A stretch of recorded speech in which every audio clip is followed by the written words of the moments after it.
রবীন্দ্রনাথ ঠাকুর রচিত অতীত কবিতা, আবৃত্তিতে শ্রী জয়ন্তী প্রসাদ মুখোপাধ্যায়।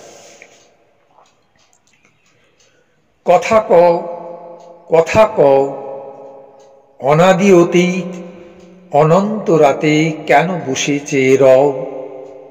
কথা কও, কথা কও। যুগ যুগান্ত ঢালে তার কথা তোমার সাগর তলে, কত জীবনের কত ধারা এসে মিশায় তোমার জলে। সেথা এসে তার স্রোত নাহি আর, কল কল ভাস নীরব তাহার। তরঙ্গহীন ভীষণ মৌন, তুমি তারে কোথা লও? হে অতীত, তুমি হৃদয়ে আমার কথা কও, কথা কও। কথা কও, কথা কও, স্তব্ধ অতীত হে গোপন চারি, অচেতন তুমি নও, কথা কেন নাহি কও? তব সঞ্চার শুনেছি আমার মর্মের মাঝখানে, কত দিবসের কত সঞ্চয় রেখে যাও মোর প্রাণে।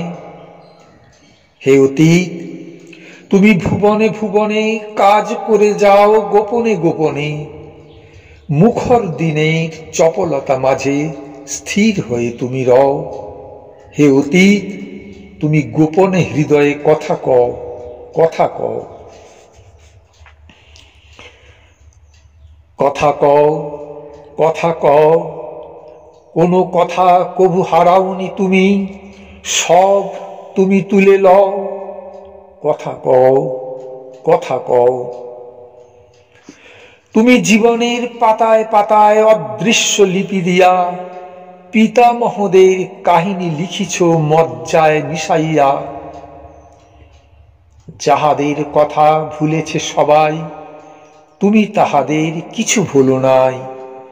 বিস্মৃত যত নীরব কাহিনী স্তম্ভিত হয়ে বও, ভাষা দাও তারে হে মুনি অতীত, কথা কও, কথা কও।